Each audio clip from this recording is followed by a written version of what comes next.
All right, so this was an absolute slaughter. Absolute, complete, and total slaughter. If you didn't know the result and you look at the result and you're angry, go ahead. I'm not angry at the result. I'm not. I am still just as proud of the Canucks right now as I was after Game 6 against St. Louis. Vegas is that good. We watched them take apart Chicago after they finished first in the round robin. And if you're looking at Vegas going, well, I don't know why they're still Stanley Cup favorites. Tonight is why. But I have some grievances. And I'm gonna throw them on the board here. First off, all day today I was reading Vegas fans who were mad about, I can't believe Fleury's not in net. This is absolutely, the loyalty against Fleury. How dare they not play Fleury? Fleury should be... Leonard's the better goaltender. So I would love for Vancouver to have a Leonard they could go to if Markstrom couldn't go. So that's grievance number one. Number two is the reactionary fans that I know are going to come out. And somebody even said, well, that's not what reactionary means, and does like a dictionary check. Reactionary fans isn't about like some revolutionary thing, so you can just stick that away or somewhere. The idea of reactionary fans are simple. They're the ones that before the game, they're, yeah, go Canucks, go, and then by the end of the game, they're like, yeah, that's it. Nah, that's it, we're done. It's just a reactionary. It's just you react to the game rather than remaining fans. I am still as much of a Canuck fan now as I used to be. After a game like this, when I was in high school, and there were a lot of them when I was in high school, I would intentionally wear a Canucks t-shirt or a sweater because I didn't have a jersey then. I would intentionally wear Canucks gear the next day to school, and I would always have people saying, why are you wearing that today? They're not very good. That's why. That to me is the measure of a fan, is that you're not just going, this team, I'll come back when they're good. No.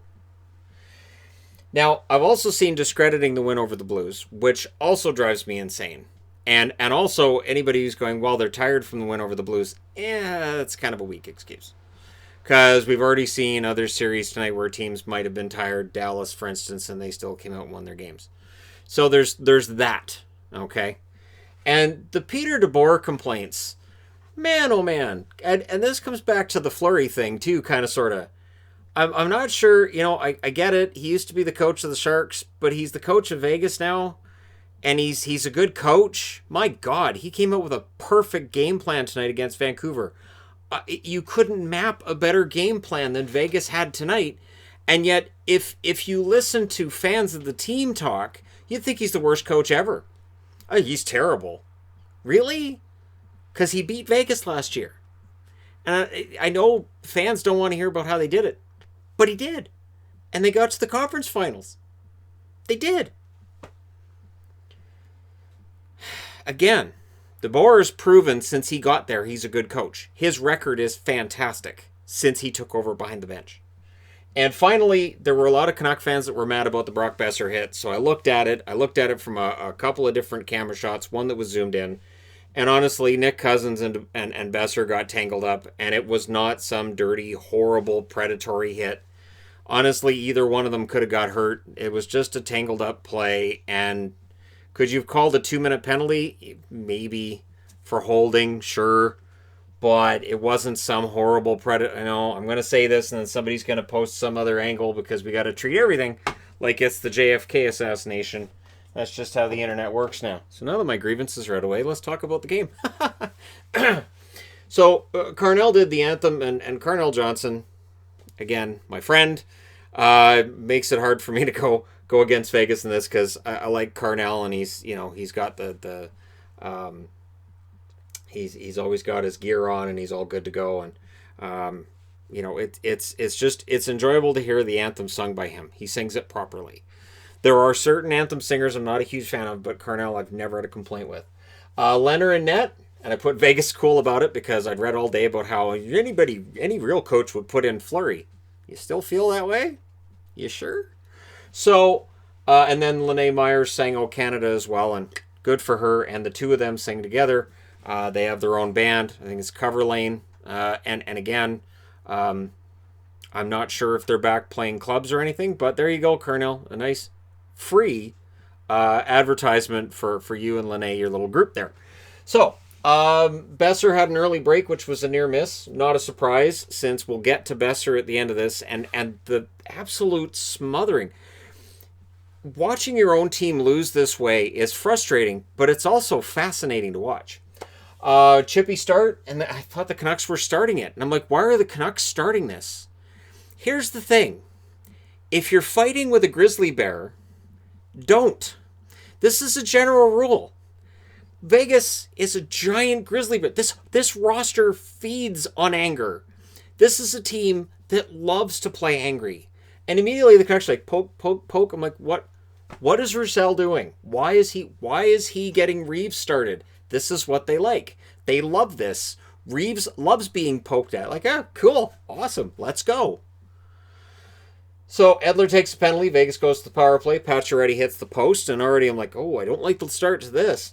Good penalty kill by the Canucks. Only the one shot on goal, and the post means they were close to that second shot on goal that would have gone in. Markstrom then stopped Cousins. The shots were 5-1 Vegas, 7 minutes in, and I thought the Canucks needed to watch those turnovers. Every single pass was hotly contested by Vegas. This is something that the Blues were doing in Game 4 of that series against Vancouver, and in Games 5 and 6, they weren't doing it nearly as much or nearly as well. Those fast break passes for Vancouver, they're dead. They need to come up with a brand new strategy for Game 2, or this series could be over fast. So, more than 8 minutes in between shots for the Canucks. And again, unlike the Blues series, this just felt different. And then Marchessault gets a goal from Smith and Stastny at 11:37. Carrier then just missed after. And Vegas coming into tonight was 5-0 when they score first. So that's a key stat right there. 5-0 when they score first. Vegas speed was burning the Canucks D. The Canucks defense, I'll say it right now, they missed Tyler Myers. They missed that big physical defenseman out there. Against Vegas, it is notable. I love Stetcher. I love the heart the kid has. He's not able to play that physical style that Myers can.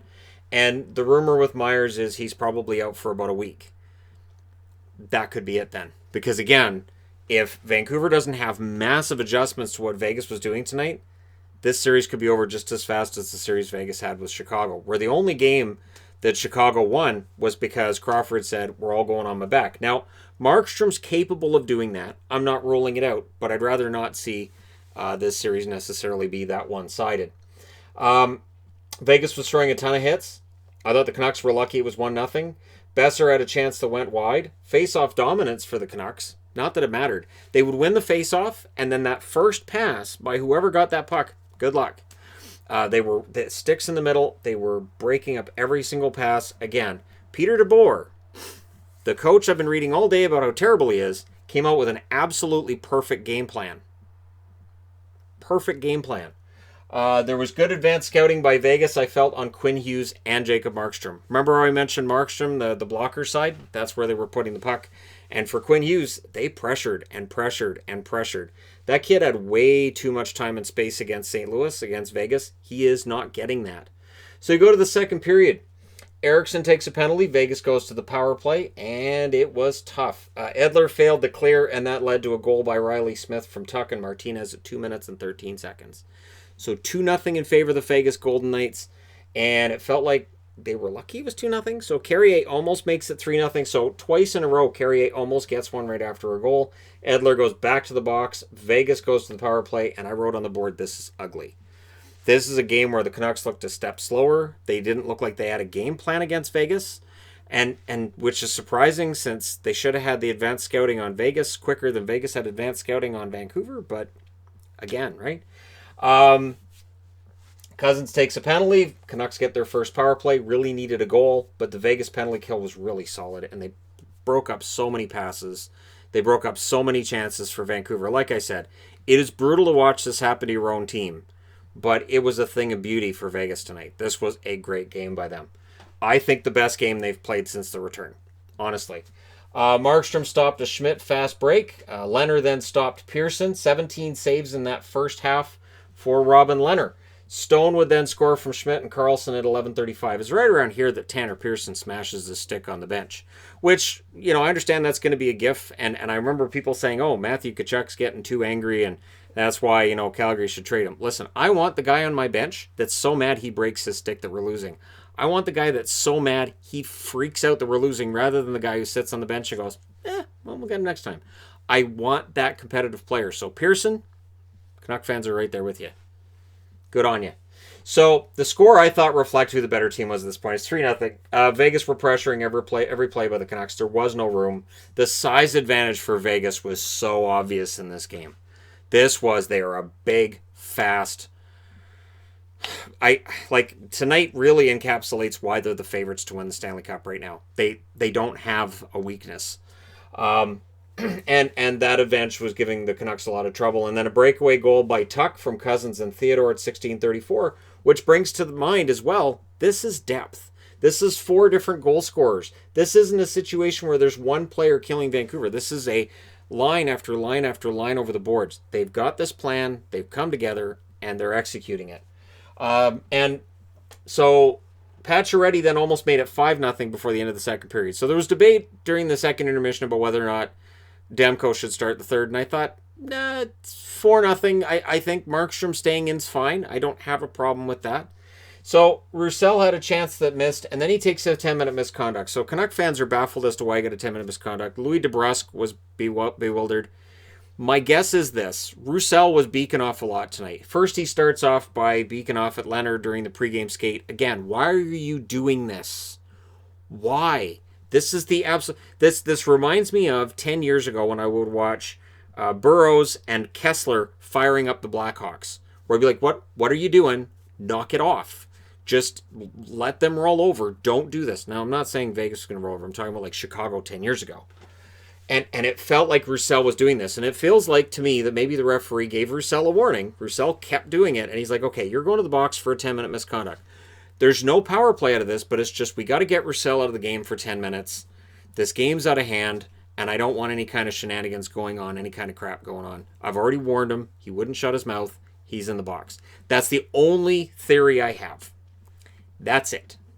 Canuck fans got all mad, and I'm thinking, they're down 4-0. It really isn't a matter of Roussel being their best goal scorer. So, yeah, it kind of sucks to see him in the box, but there are bigger things to worry about.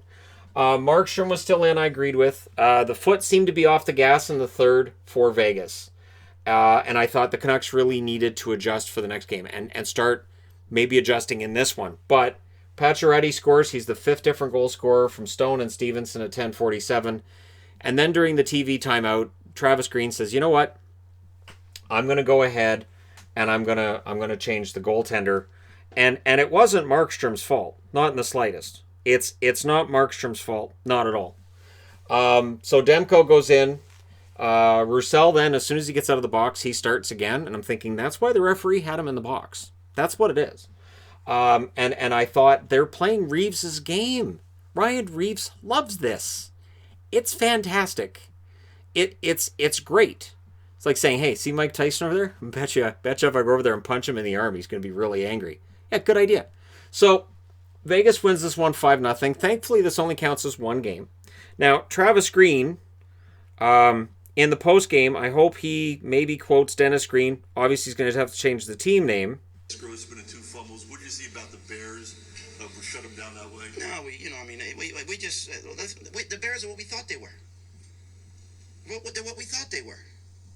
We played them in preseason. Who the hell takes a third game in the preseason like it's bull? We played them in the third game. Everybody played 3 quarters. The Bears are who we thought they were. That's why we took the damn field. Now, if you want to crown them, then crown their ass. Exactly.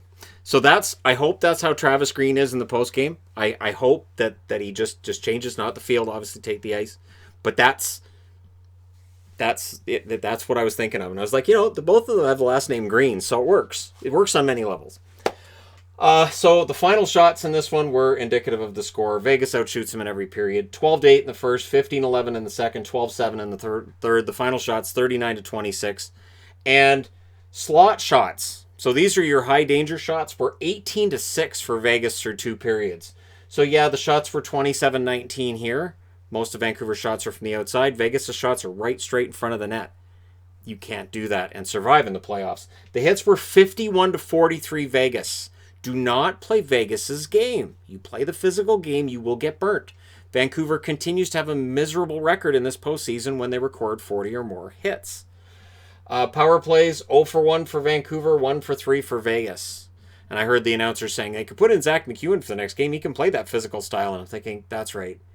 That's right. Let's just make it more physical, because you know what solves a fire? More fire. That's what works on a fire, is more fire. You know what'll make Reeves less effective? More guys getting him angry. That's what'll work. So Markstrom saved 29 out of 34, and then Demko saved all 4 shots after he goes in. Leonard, 26 saves for his first career shutout. He's now 9-1 with Vegas. But if you listen to Vegas fans, you'd think he's 1-6, and he has a save percentage of 800, and he's really garbage. And there's this giant conspiracy to keep Marc-Andre Fleury out of the net because people are jealous of his hair or his teeth, or I don't know. Because honestly, Leonard's the better goaltender. As I said, Hughes and Besser tonight were taken care of. They were both a -3 tonight. Shots, 0 shots for Besser, 0 shots for Pettersson, 0 shots for Hughes. JT Miller had 1. Bo Horvat had 2. They were in the last half of the third period. Absolutely blanketed shutdown game played by Vegas to perfection. This is a team that scouted Vancouver against St. Louis and said, oh, we can shut that down in a way that St. Louis can't. And yeah, Reeves, I thought, knocked Vancouver off their game by them trying to get all physical. Honestly, my opinion on it is simple. Vancouver should not engage with Reeves. Just let him do his thing. Ignore it. Don't try to get in Leonard's face, because he's got an attitude as well, and he plays better when he's angry. It's part of the reason he's put up great stats, because every time a team ditches him, his stats get better. And he's a great goaltender. He had great numbers in New York. He had really good numbers in Chicago behind a defense that's porous. And now he's got good numbers for Vegas. His numbers in Buffalo were bad the one year, but the year before that, they were great. Leonard's a very good goaltender. And tonight, he gets the shutout. Let me know your thoughts in the comments section below as always. Don't forget to hit like and subscribe if you're browsing your way through. You just happened upon this video. And remember, this only counts as one game. That's it. Thank you guys so much for watching, for all your support. And no, I haven't given up. I did not take Vancouver to necessarily win this series. It'd be nice to see a little bit closer score in the next game. But no matter what happens, this is really important experience. Sometimes games like this are a really good experience for young kids. And they can use that going into the next season to say, hey, see what they did to us? We need to learn to play a different style of hockey. So it's all good things from here, even if it doesn't feel like it tonight. Thanks again for all your support. I'll talk to you again soon.